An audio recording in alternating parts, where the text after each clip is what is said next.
and gentlemen, this is the outline of my presentation. First, I will kick off my presentation by introducing the main topic, digital transformation, but seen through smart in brackets cities. Second, I will provide in a nutshell my research pathway, because I think it's very much connected with the third aspect of my presentation, which is I'm going to focus just on one specific project. I'm going to focus on the final results of the Horizon 2020 Smart Cities and Communities Replicate project by focusing on a specific research question. I've been working in this project since 2016, mainly with 6 European cities and 36 partners funded by European Commission. And I will end up with several final remarks by shedding light on the future and research policy pathway, particularly intersection between digital transformations, smart in brackets again, cities, but more importantly, citizenship. Let me start with this picture and this image. And I think that is worth start presenting this this talk by citing Harari when he mentioned that we are already becoming tiny chips inside a giant system that nobody really understands. I think since we started on Monday, we have been repeating the idea that we are our current experience of urban living is highly mediated by artificial intelligence. As Max mentioned in his presentation, AI is now an important component of sectors such as healthcare, agriculture, public administration, and transportation. However, there is a lack of transparency in algorithmic governance systems, which is creating a great amount of democratic challenges from the AI, from the surveillance capitalism perspective, but also from the perspective of protecting citizens' digital rights. I need to complement this reference, Harari, with the following, and I think that I need to bring here Jürgen Habermas when he argued that smartness in cities cannot be more technocratic than democratic. I think, once again, we've been talking about these days, but even is much more permanent, much more necessary in the current post-COVID era, post-COVID-19 era. However, and this is why I'm going to start introducing the smart cities. Over the last 5, even 10 years, I argue that we've been thinking on this. We've been believing on this assumption that being digitally connected plugin was or is a guarantee of being smart. Therefore, and this is the point of departure of my presentation, as Raymond Williams, the Welsh anthropologist, suggested, and it was my message in the video that we uploaded, technology is never neutral, and it has the potential and the capacity to be used socially and politically for quite different purposes. And I guess that it is where we are at the moment. So, but I think it's pertinent also to, because we can talk for ages about the smart cities. So let me give you just a brief evolution about the term. I think that we should locate the term in 1990s, mainly media start mentioning quite a lot the topic. The point is that even earlier in the 60s, the concept was interchangeably used as wired, cyber, digital, intelligent cities. In 2008, corporation of the big techs began to stake their claim on the term, and it was just 2011 when probably academics and the critical thinkers start criticizing the topic, gain momentum, the critical discourse gain momentum. This critical view or this critical discourse, we can summarize with many authors. You can see Rick Kitchen, you can see Manolo, or even Sorenstrom. And once again, the literature review is very, very, very wide. So I prefer to give you another kind of description about the criticism through mainly 4 movies. I think that the smart city has been seen, as in modern times, as an emulation of replicability, as I'm going to mention just later on in the second part of my presentation.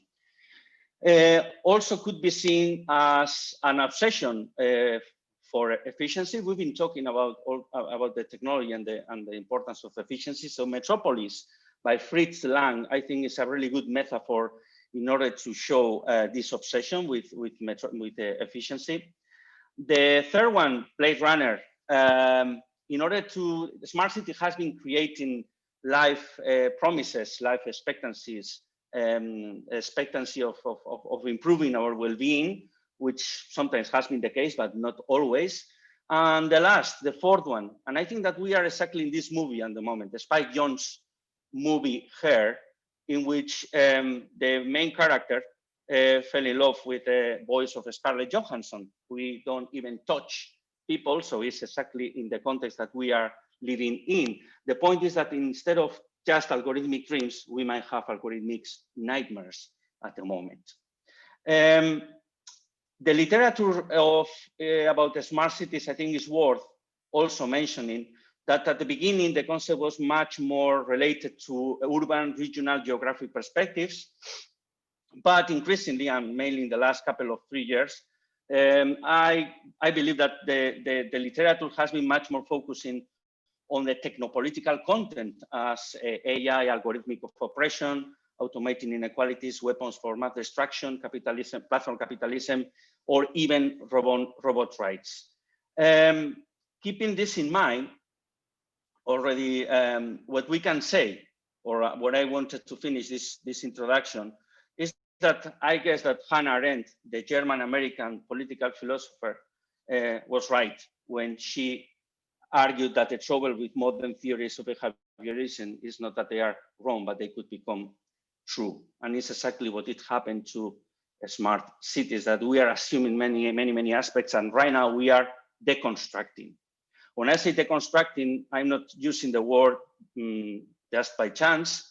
In 2015, with another scholar from the Oxford Internet Institute, we published an article called Unplugging, Deconstructing the Smart City, particularly trying to suggest a corrective from the corporate top-down direction of the smart city mainstream in favor of a transition toward a critical use of digital technologies, enabling the construction of a more democratic citizenship, particularly mainly trying to get out from this smart city in the box approach that has been hegemonic over the last 5 years.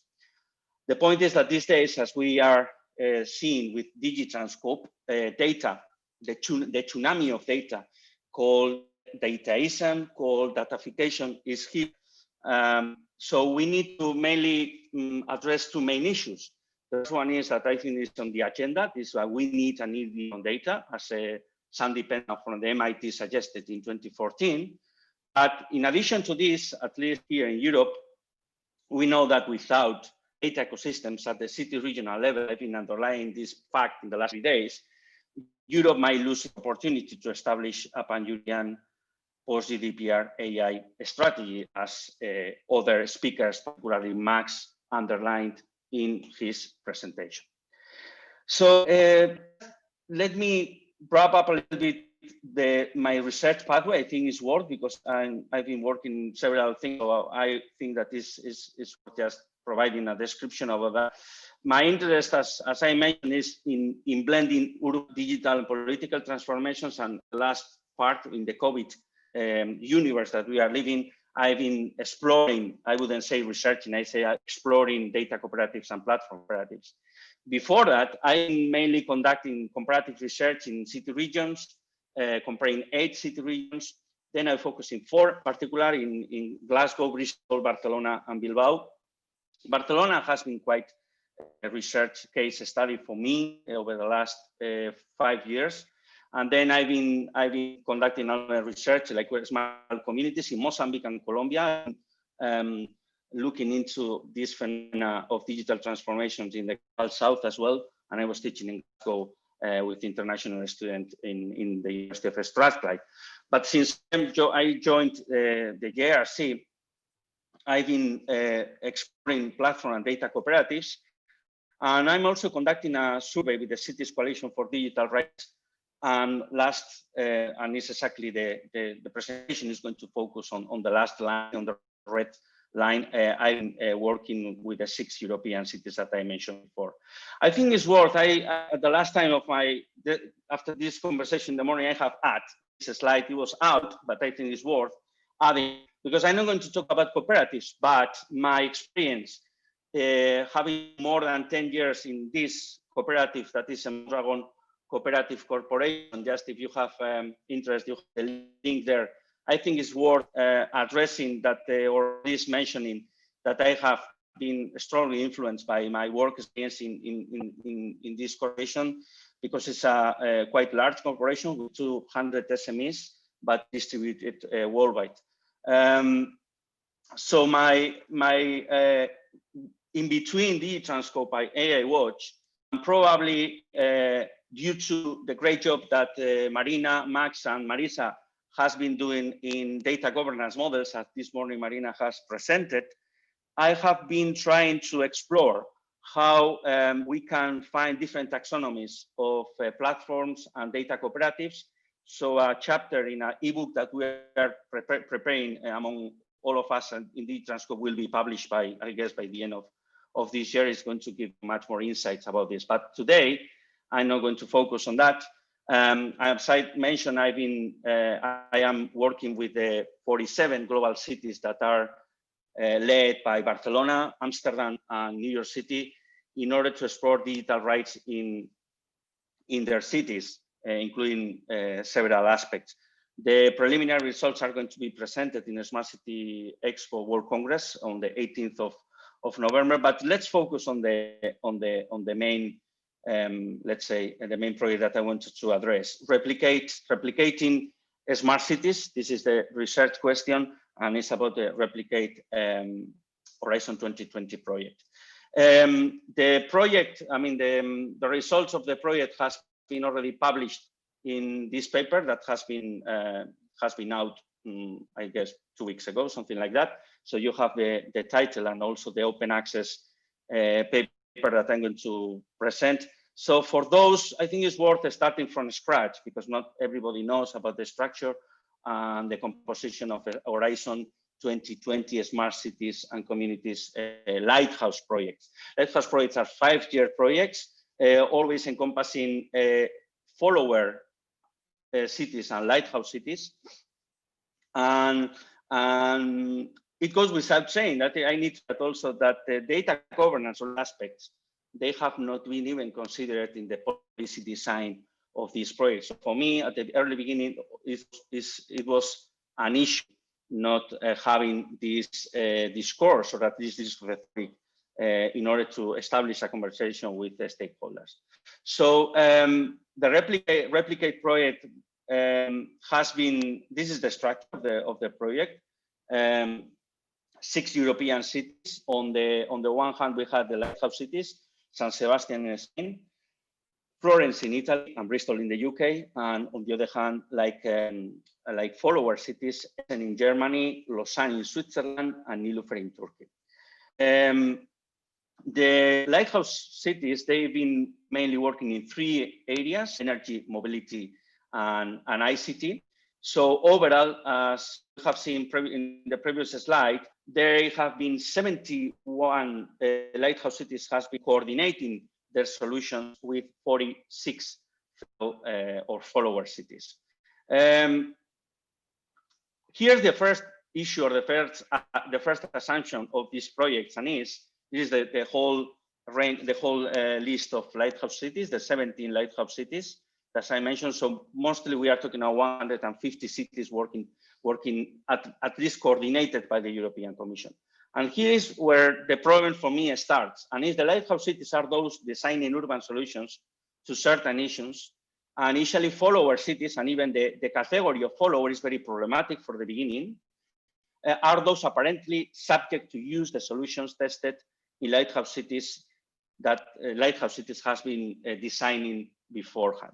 So this is for me the main problem of this policy design, because we are considering, or the European Commission has been considering for one side the lighthouse cities, and from the other side the follower that we have changed. At the moment, they are not follower, they are fellow cities.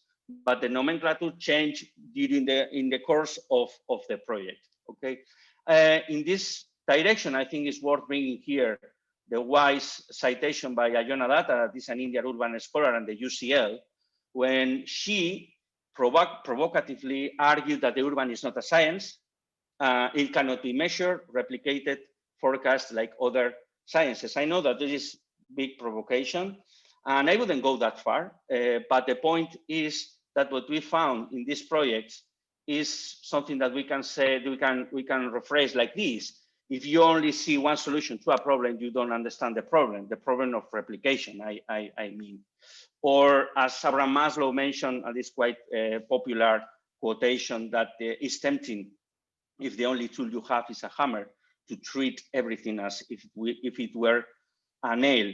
And beyond the anecdotes and citations and even opinions of scholars, what is striking for me, at least, as a work package leader co-leading this project, is that a policy report by the Commission 2 years ago in 2018, argued that replication was like the quest for the Holy Grail. Everyone was searching, but no one seems to be able to find it. So even accepting, acknowledging that it was very difficult to achieve replication among smart cities.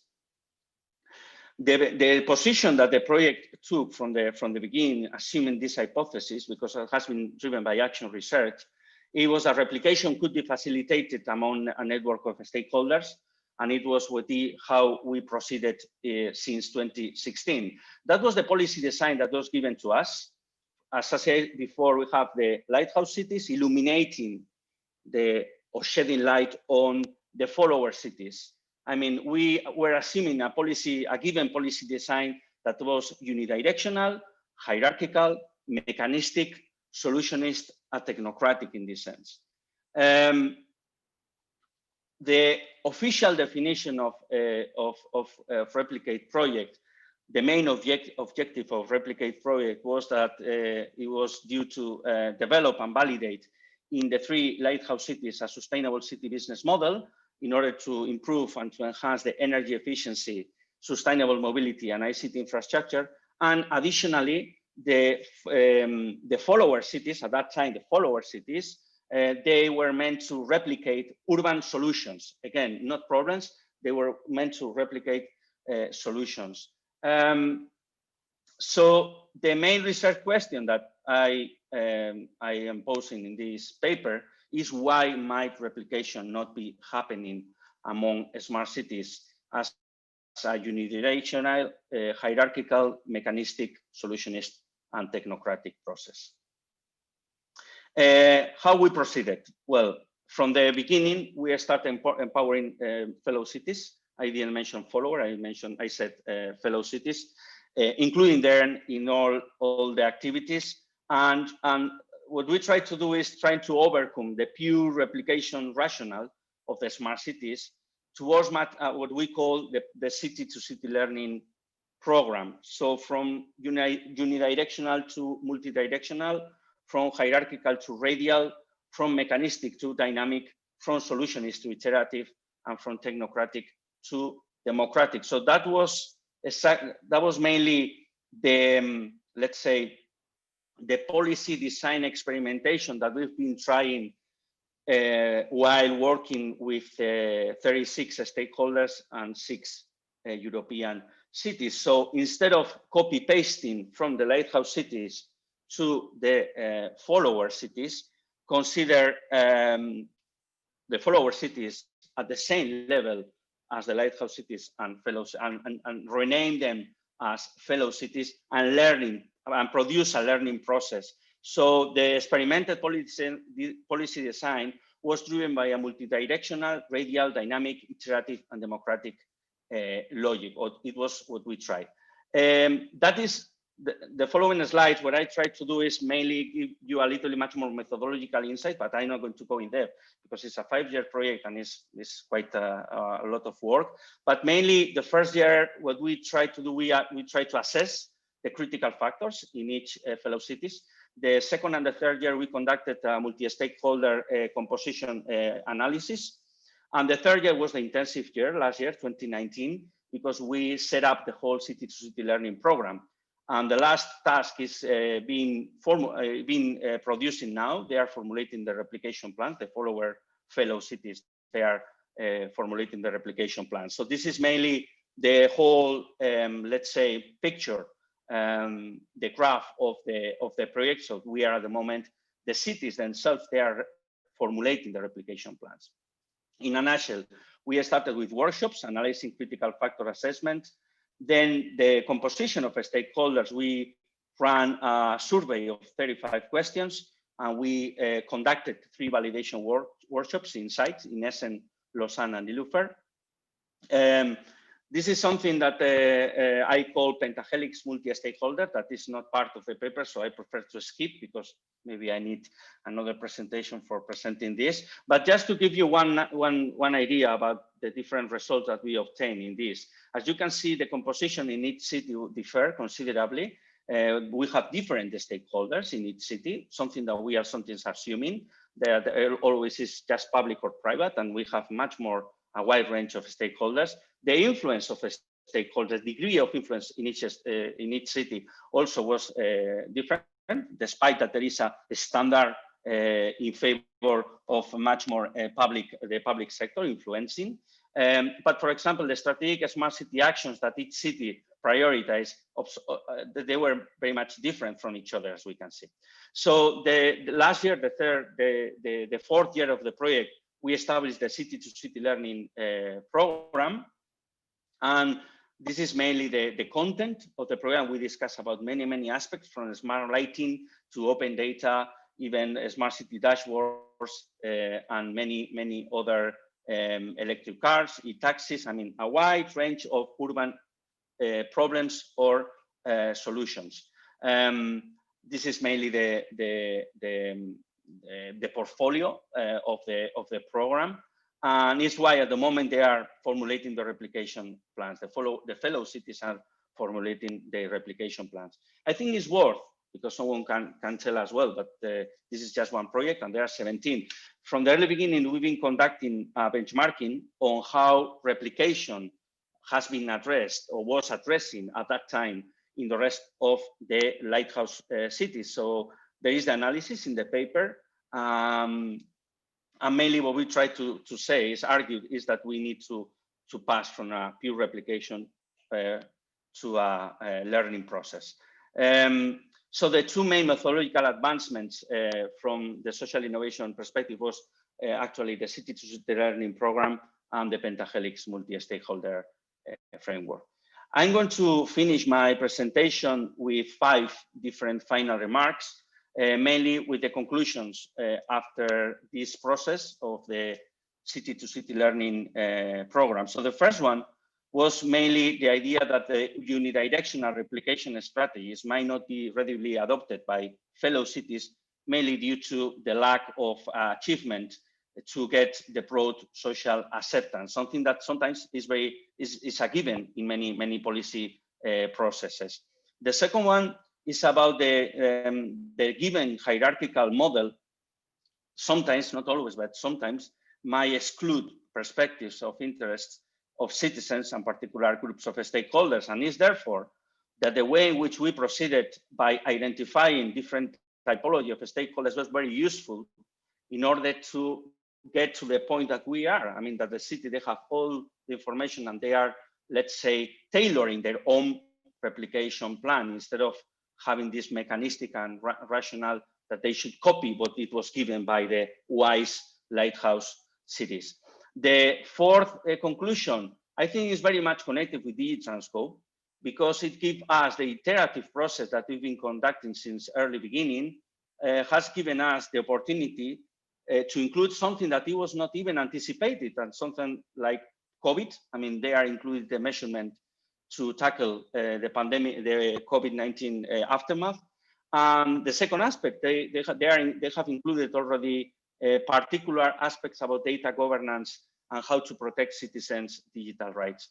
And the last conclusion, and maybe it's a very general conclusion for my presentation, but is that there is a significant room for maneuver for local stakeholders in their ability to pick and choose, adapt and prototype between innumerable intervention models and networks. That should be the end of my presentation. And when I'm saying that should be, and I'm stopping, Max, hold on a minute. Should be, or it is. Have you count the minutes? No, do I have 1 minute more? Sure. Oh, it seems that, I've been cutting slides, so I wanted to make sure that I'm going to take breath, and I'm going to take a breath. It's very important. I know, but if you have a chair that is going to pushing you, so nonetheless, replication that I have presented in a very condensed manner, some results, at least in my analysis, in my research, is not the only aspect that is relevant and that I have been looking into over the last years. I think that is why I wanted to finish with this. I think that at the end of the day, everything boils down to how can we address citizenship, or let's say a smart city citizenship. So I'm thrilled to announce a new forthcoming monograph by Elsevier called Smart City Citizenship, that is going to be out in, let's say, in a few weeks, I hope. In order to give you let's say, a description about the content of the book, I think that the book could be metaphorically represented as an spiral. So the book starts deconstructing a smart city through data ecosystems and democracy. Then the book addressed how to unplug the smart city beyond the hyper-connected societies. Then in the deciphering aspects, I started including cooperatives, how, as we've been mentioning during the morning. In democratizing, I am suggesting the pentahelix as a model to improve the interplay or the imbalances among stakeholders. In replication, there is a city-to-city learning program. And probably when we are talking about devolving, this is a concept that I've been using this morning and last day, because I do think that when we are talking about technological data sovereignty, we need to devolve data powers to the local, regional, from the national level. So there is a whole chapter about this. And then the rest is, I've been mentioning some ideas. So how to establish data ecosystems or protect citizens' digital rights. And the last chapter is, of course, about how to reshuffle by resetting how cities need to take control of the smart city and not vice versa, as it has been the case so far. So thank you very much. Thank you very much, Igor, and congratulations for your forthcoming book. We all look forward to reading it. I think that it has almost been a competition between you and Gianluca about who could produce more slides and say more things in the shortest possible time. I think that we all probably need to sort of kind of digest the many issues that you have brought. Just a couple of thoughts from my side before so that I allow sort of all these ideas to be metabolized by our participants, and then I start asking questions. I mean, there's two things that struck me. I mean, one, when you were talking about the whole issue of replication and followers, etc. I mean, it reminded me very much of this notion of the 1960s blueprint urban planning, where planning was considered an engineering activity. And therefore, the notion of a blueprint was exactly that you have a plan that normally was printed in those days in white and blue ink, and that you could take the same solution from one place and apply it somewhere else, because planning was about engineering. And then, and of course that was the era of the car and the big urban infrastructures, et cetera, et cetera. So a lot of physical infrastructure, a lot of reconstruction of housing. But then, we have gone through the late 1960s, we have gone through, sort of the social change, social revolution, public participation came into being. And I mean, there have been since 60 years of learning in urban planning. But then when I was hearing you with the notion of replication, it just sounded like, back to the future. It was really going back to the 1960s. And I was saying, well, somebody obviously when I was designing this program had a complete amnesia of what has happened over the last 60 years. Maybe nobody told him, or her about what has happened. But more broadly, it seems to me that there is a consistent, and I think you could almost reflect again in the presentation we have from Cosmina this morning, that there is a constant failing to learn collectively.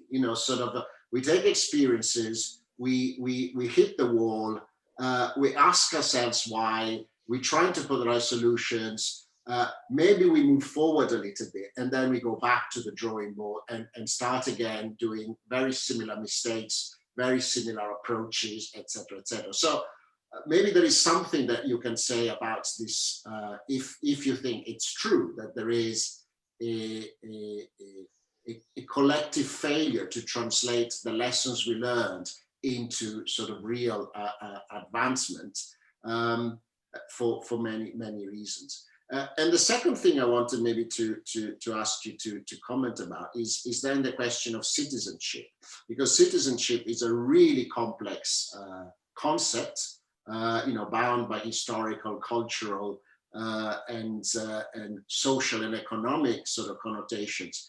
And we have been discussing this morning about these notions of having, good projects, good pilots that then really struggle to scale up or to scale horizontally, to be adapted, if not replicated,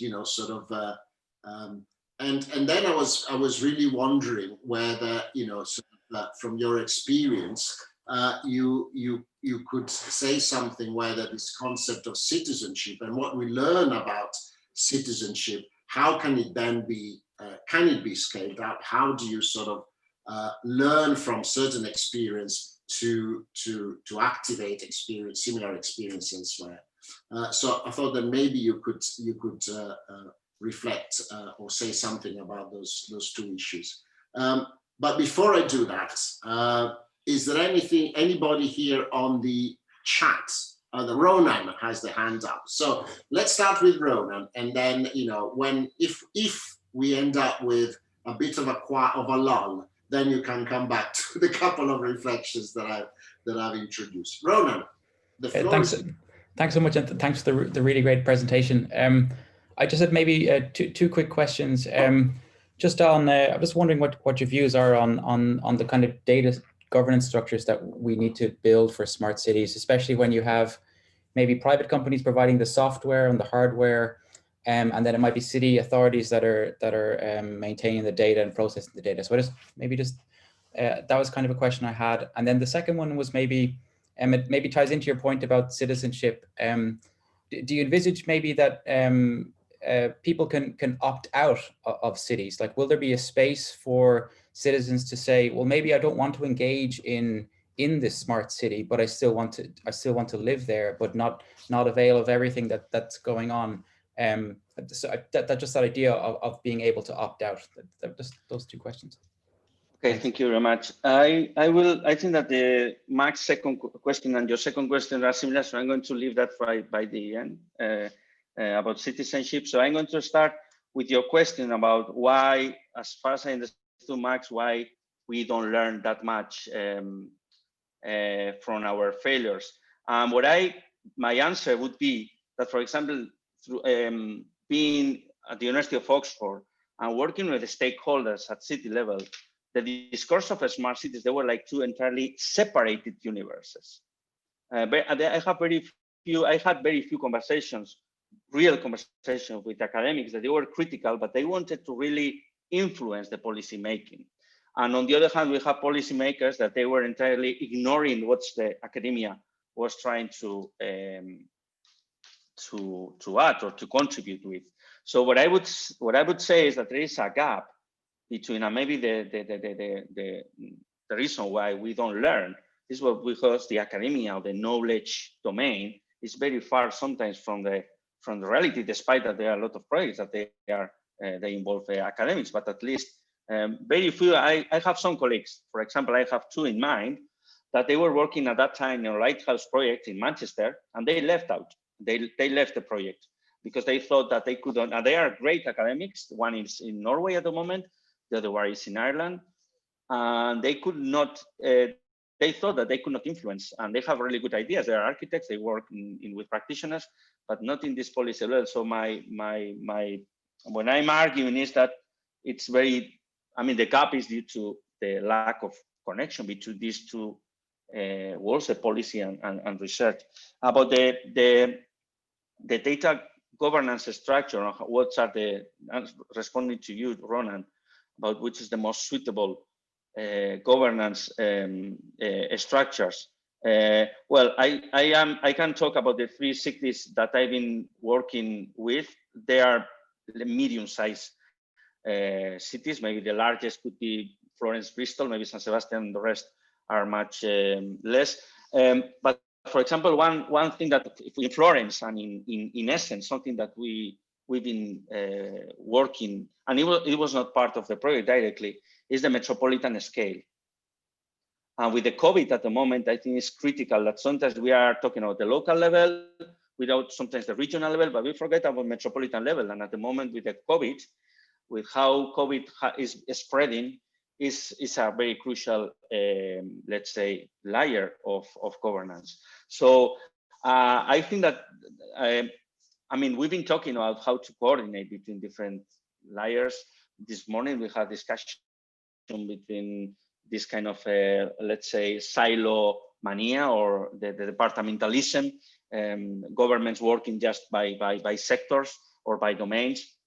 And also we've been talking about how to devolve powers to the local level, but also having a coordination with the national and regional level. To be honest, I think that we don't have any, and there is no one size fits all. Once again, we can talk in the UK with one structure. I've been discussing with Peter early in the morning because I know he's based in England, but it was funny because when I was in Westminster, for example, in a task force about the smart city, the central government in the UK was very much delighted with the case of the Scottish Cities Alliance, but mainly because of the rationale behind the smart city structure was much more a learning process, given instead of rather than having some kind of funding per city, as England has been implementing over the years. So I would say that there is very, very contextual, and what is good for Florence is not good for Essen, and both are very, very, very wide and very deep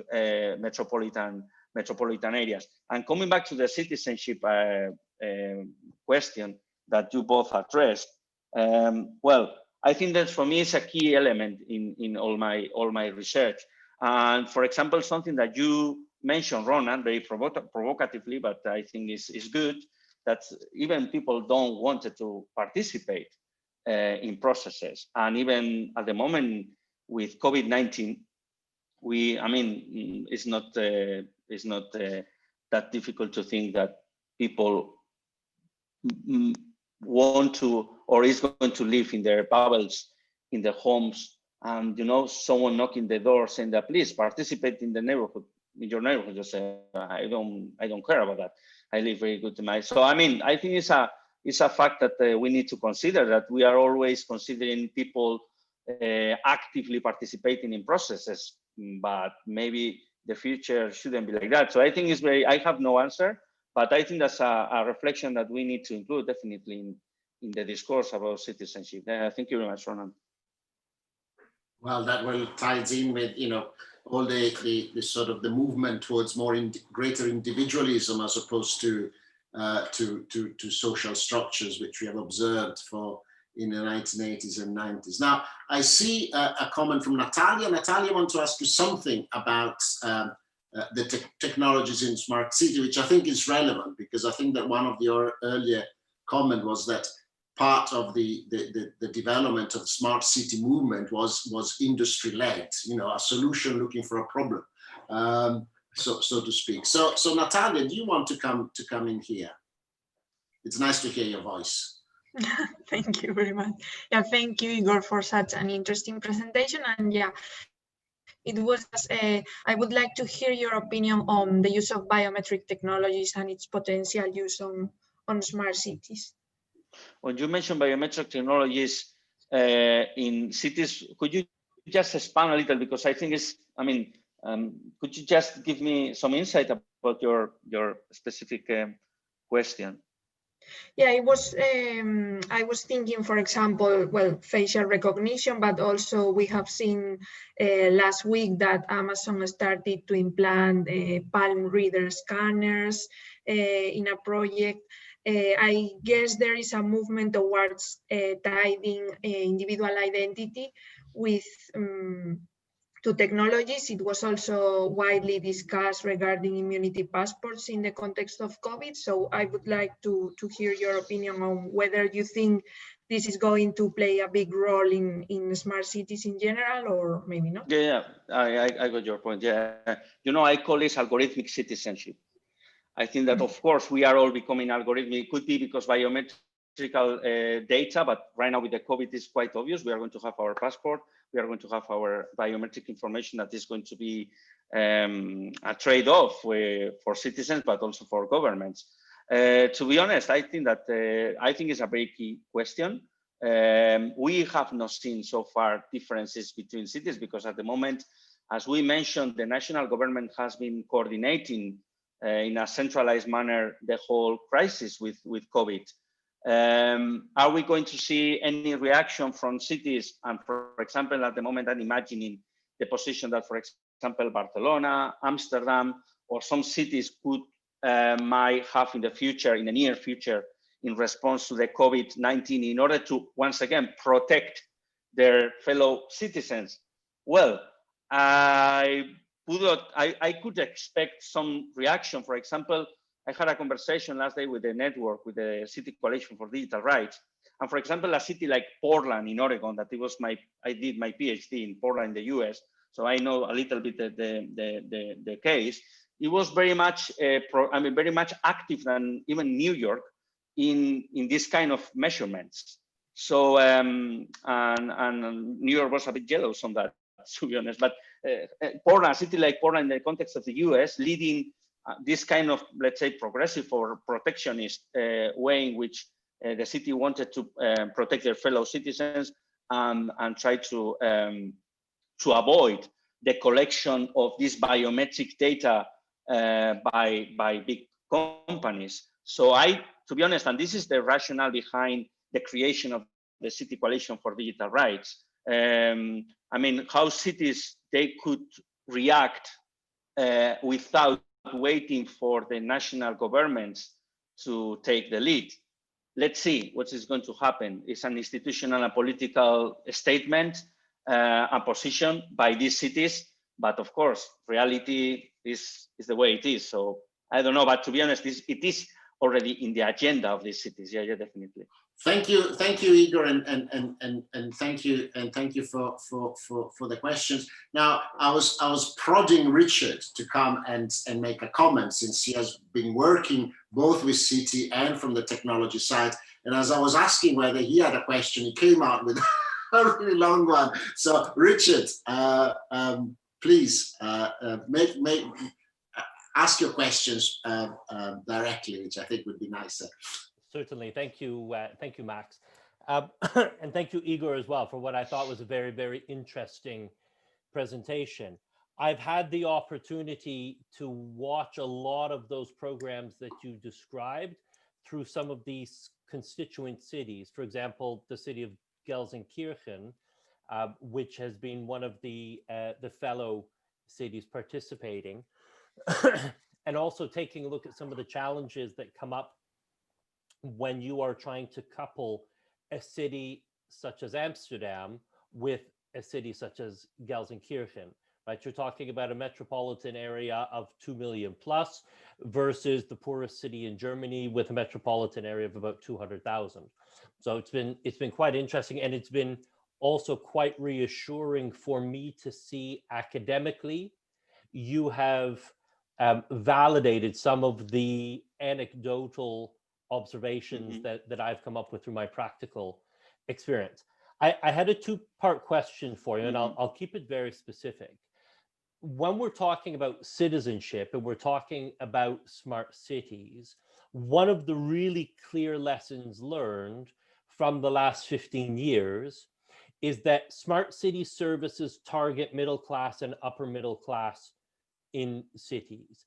And they've had the tendency to increase social fragmentation, which, as far as I'm concerned, is probably not the ideal outcome of a smart city program. So my first question is, how can we guard against the use of technology, the digital transformation in smart city, increasing that trend towards social fragmentation? And secondly, in your opinion and experience, do we need to reconcile ourselves to the fact that the analog world, the physical world, and if I can be a bit provocative, the real world, is going to become subsumed and secondary to the digital world? And as an example, as somebody who's been to 115 countries around the world, my passport is a document that has meant an awful lot. That passport has become increasingly simply a means by which countries can access my digital records. And my question is, are we moving to a point then where it will simply be the fact that if you are not a digital citizen, in other words, if you do not have a full digital record somewhere, does that mean we can no longer travel, that we can no longer exist in the physical or the analog or the real world? Well, both are great questions. I love them, the two of them. You know why? Because, and I'm not going to promote my book, but to be honest, when I mentioned pentahelix, I think that answering your first question, and when the second one, that is about the analog and the digital, is exactly the source of unplugging and how the world is going to be like, and it's why the algorithmic, we are already algorithmic citizens. So coming back to the first question, the exclusion and fragmentation, the answer that I have experimented, because it was an experimental procedure, and the way in which, and I have discussed that with Max before, just a year ago. So, so there were some doubts on that. So I have come across the following answer. The mediation, I mean, we need to mediate conditions at the city level, which means it's why we need the fifth helix. You know, the public, the private is fine. We need academia because we need very bright people around us to tell us what's right or what's wrong. And civic society, this kind of generic category that could be civic groups, could be associations, but the point is that we need something to mediate among the four. And it's why I am advocating, and I know that it's very, let's say, could be a contestative thing, who is going to mediate. And we know that there are in some cities, and it's the case that I've been proving that in the cities that I've been working with, there are sometimes social entrepreneurs, social activists, regardless of their ideology. It's important to say as well, because it's not something, when we talk about bottom up on the urban commons, I think that we are not talk, or we shouldn't talk about having a very, let's say, I'm going to be very sincere at the moment, to having very lefty, let's say, solution, very communist solution. But the point is that we need to have some agency to transform or to push the situation onwards in order to exactly don't exclude citizens or stakeholders from the process. Not talking about the outcome in itself, but the process should be democratic in this sense, in the liberal democracy, not an autocratic one. So this is why I'm talking about pentahelix as a potential way in which we need a proxy, we need a mechanism to engage those that they are left out in the process.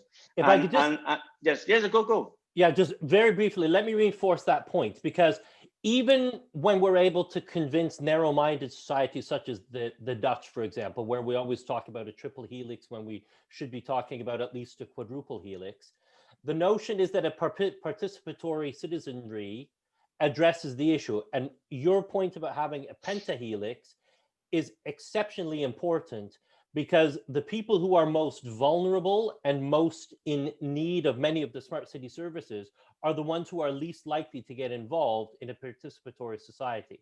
And so that mediator role, I think, is really, really important. And I will be adopting that pentahelix, and I'll give you credit every time I do. Perfect. Thank you very much. You are the first advocate in DigiTranScope. But I'm also a little bit surprised, because we invented democracy, and we thought that the best way was coming with elections and having parties who are representing or presenting the citizens. And now we are telling that we need another kind of democracy, where we have this kind of, I don't know how to call it, but let's call it social intervention. So, Igor, what's wrong with democracy and political parties? Could you repeat again the question? Because I think it's too general, too broad. I mean, we're talking about political parties, you're talking about democracy, you are talking about... No, but what you're saying is, normally we are talking about triple helix, and then we add the citizens, and you're now adding a new party, a new component, a new stakeholder, who has to take care for a balance. And I'm surprised, because in my opinion, government has the role to take care of the balance between all stakeholders. And they are a representation of the citizens. They are a chosen people. So my question to you was, what's wrong with our democracy? That's very true. Something is not working well. So it's why if we need social innovation, it's exactly because, you know, it's like because we are left by the hands of the market, and as we are in the hands of market, this is the outcome that we can get. So I mean, maybe we don't need all these mechanisms in many places, because of course democracy is working well, but as we know, we need to encourage redistribution. We need to intervene as far as the citizens and the stakeholders allow us to do so. So I mean, this is very old-fashioned questions, I would like to say. This Frank Mollauer, Geoff Mulgan, Inesta, already, you know, intervening and talking about this in Europe and worldwide in the last 20, 30 years. So I think we can discuss about this, but this, I mean, it goes beyond the scope of smart city. And the point is how we are going to find mechanisms to fix the issues. Yeah. I had a reaction on the question about the kind of technology which is used in smart cities. We were asked a couple of months ago, because of the virus, to support the city of Amsterdam with, let's call it, a tooling of the smart city environment, the dashboard. And the tooling was that we have to take care of crowded places. So what they want is that they want to know how many people are on which location and at which moment, and as possible, time depending, so that they have, let's say, direct information. And what they have installed in the city of Amsterdam is quite a number of let's call it, new cameras, extra cameras. And the cameras are able to count. So we know now exactly how many people are on the locations which have been selected. And to our surprise, it was immediately possible to recognize the face of a person. And that means that we can follow a person by the different cameras. So we asked the city of Amsterdam, the responsible project leader, what are we going to do with this? What do you want? Do you want to follow people? And the answer of the guy was straightforward. No, you're not allowed to use that. And so we immediately stopped collecting that kind of information, but it's just a push of a button. So all the stories of China, where they have that face recognition, that you can follow people, I mean, that's everywhere. It's part of the technology. So we need data governance, we need ethical discussions, but the technology is already installed in many cities. I'm convinced about it. Yeah. If I may respond to this, I am listening to you and reading in the meantime what Richard and Marisa are writing. And I think that I wanted to connect these two, because you know what?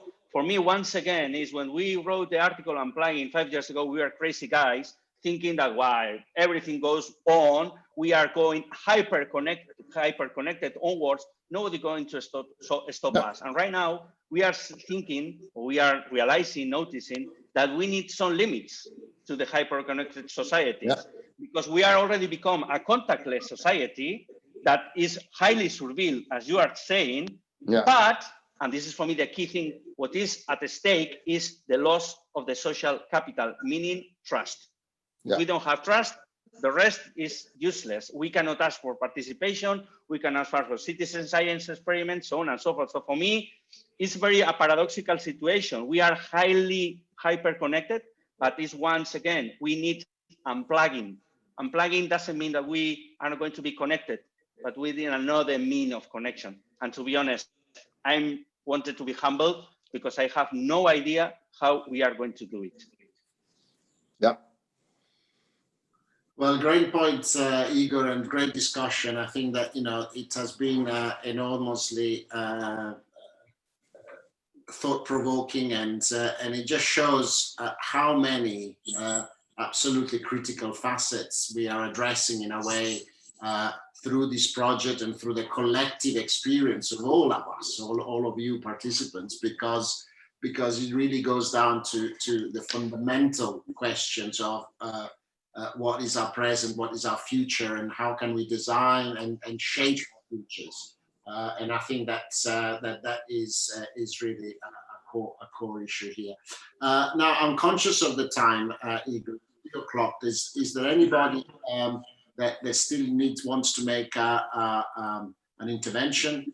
Well, I can just say a couple of words. And I mean, I exchanged comments with Richard in the chat. And I think that probably all of you have seen him, but I think I was reflecting on what Igor just said, because living in Sweden, one of the probably most hyper-connected societies in the world, that tends to become even more digitalized in every single aspect of society. I think that I can probably see some of these contradictions and paradoxes that Igor refers to, because while we are at the point in which maybe not very far in the future, we will not be able to use cash, even to buy something that costs 2 euros, and I'm not joking about it. 2 euros, I mean, you will need probably a card for that. At the same time, this is a country that poses a lot of emphasis on actually inclusion, participation, and so there is this kind of paradox that I really live in my life every day. So it's interesting to see how it goes. For now, I can only say that some of my colleagues, talking about the most vulnerable, and some of the elderly are among the most vulnerable, are helping to redesign some of the screens in mobile phones to help so those who don't see very well to use a swish, the electronic form of payment that we have here, because if we don't use a card, we need to use a swish. And so these people don't know what to do, and maybe they don't have a card, but they have a phone, and a 100 euros phone. And so one of the measures that is being taken now to help is to redesign a little bit the interface and make it more readable. But you see, we are always in this track of being hyper connected anyway. And if you're not connected, you no longer exist, which is, basically yes. Yes. Basically yes. The other big issue. So that is so important. Igor, thank you so much. This has been a great afternoon. thank you all, ladies and gentlemen, for a really excellent discussion. I